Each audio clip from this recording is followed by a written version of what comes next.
So this is the unloading process, cleaning the spool board up.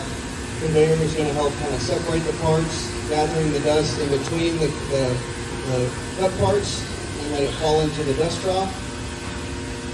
And then as this conveyor indexes and I remove parts, some of the scrap and dust are also going to fall into this outfeed dust trough, so that I can maximize the dust collection and minimize the cleanup.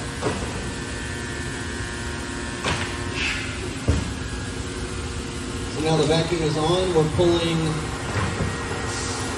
23.6 inches of mercury of pressure right now.